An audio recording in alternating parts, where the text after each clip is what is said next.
The silent bargain between banks and Washington. It was never written down. It was never voted on. But once it formed, it changed everything. To understand the silent bargain between banks and Washington, we need to look past headlines and into expectations. In moments of stress, banks look to the government for stability. In return, the government expects cooperation, compliance, and restraint. This exchange was never formalized, but it became deeply embedded. Today, this relationship shapes how crises unfold. Banks anticipate support. Regulators anticipate access. Communication flows quickly, often behind closed doors. What appears as spontaneous coordination is actually the result of years of quiet alignment. This bargain did not emerge overnight. It grew from repeated emergencies where collaboration proved necessary. Each crisis tightened the connection. Each intervention strengthened the assumption that neither side could act alone anymore. At first, the arrangement felt pragmatic. Banks needed reassurance. Governments needed order. Both sides benefited from speed and discretion. But as reliance increased, so did influence. Decisions that once belonged to markets moved closer to policy. The early signs were subtle. Regulatory flexibility during stress. Preferential access to facilities. Informal signals that mattered as much as formal rules. None of it was illegal. All of it was powerful. What began as cooperation slowly evolved into interdependence. And once interdependence took hold, independence became difficult to imagine. As this bargain deepened, the flow of influence became harder to separate. Banks learned how Washington thought in a crisis. Washington learned how banks would react under pressure. This shared understanding reduced uncertainty, but it also narrowed perspectives. During moments of stress, certain institutions received calls before others. Information moved through trusted channels. Decisions were shaped by those already inside the conversation. Speed mattered, and familiarity provided speed. But familiarity also created imbalance. From the outside, the system appeared coordinated.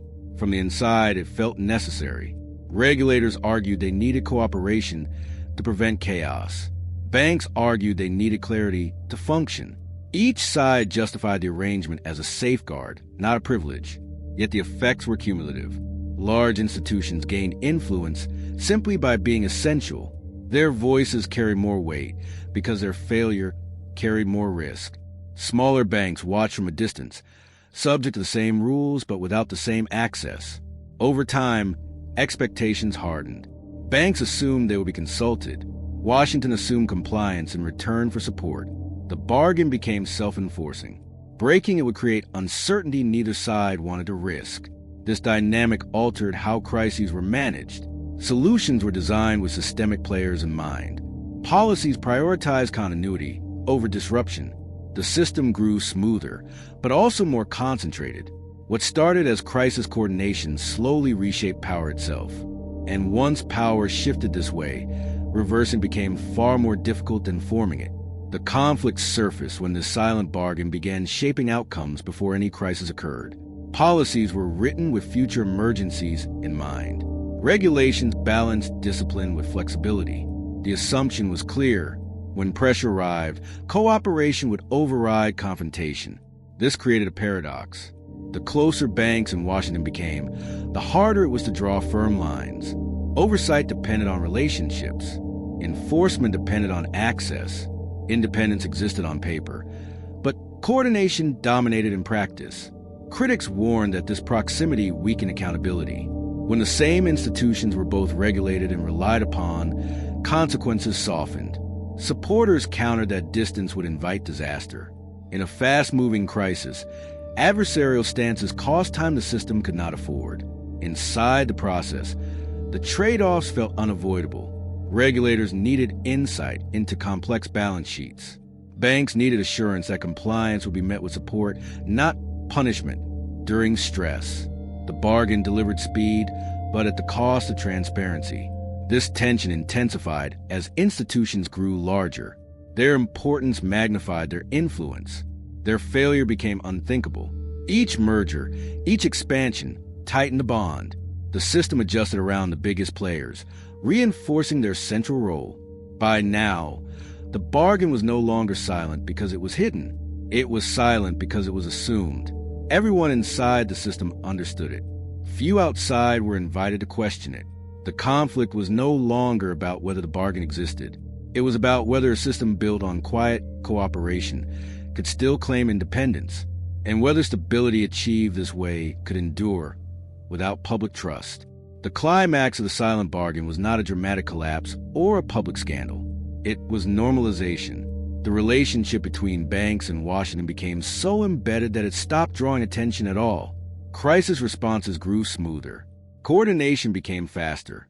Markets stabilized with fewer visible shocks.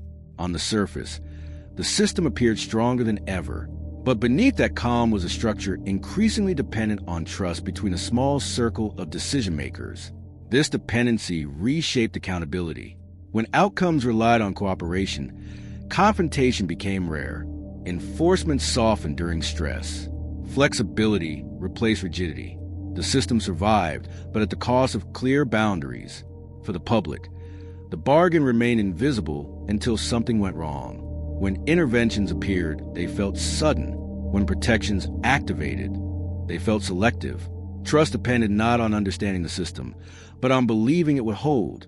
Today, this silent bargain continues to guide American banking. It influences how crises are anticipated, how solutions are designed, and whose voices matter most when pressure rises. Stability is maintained, but independence is negotiated quietly. What began as emergency coordination became a permanent feature of power, and that power now shapes the future of banking as much as any law or regulation ever could. The deepest consequence of this bargain is not institutional, it is democratic. In a democracy, legitimacy flows from visibility, from the ability of citizens to understand, evaluate, and contest the decisions that govern them. The silent bargain operates outside that visibility, not because its participants are dishonest, but because the decisions it produces are made at speed, in private, by people whose relationship with each other has evolved over decades of shared crisis. That relationship produces competence. It also produces insularity. The people inside the conversation know things the people outside cannot access. They see risks that public data does not capture. They understand dynamics that public reporting cannot convey. And because they understand these things, their coordination feels justified. From inside, the bargain looks like expertise at work.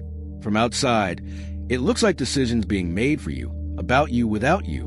Both perceptions are accurate, and the tension between them does not resolve. It persists as a background condition of modern finance, a system that is simultaneously more stable than any previous version and less accessible to democratic contest than most people realize. The silent bargain produced the first of those outcomes.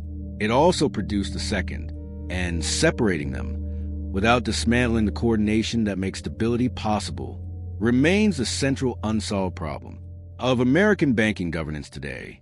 That problem will not be solved by transparency alone, or by regulation alone, or by any single reform designed to make the invisible visible, without also making the coordination slower.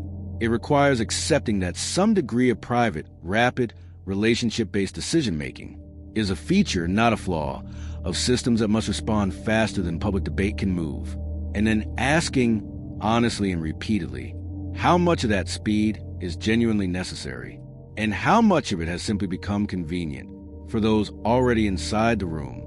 That question is uncomfortable precisely because the people best positioned to answer it are the same people who benefit most from not having to, which is why asking it falls by default to everyone outside the room, and why the quality of that question matters as much as any formal mechanism of oversight.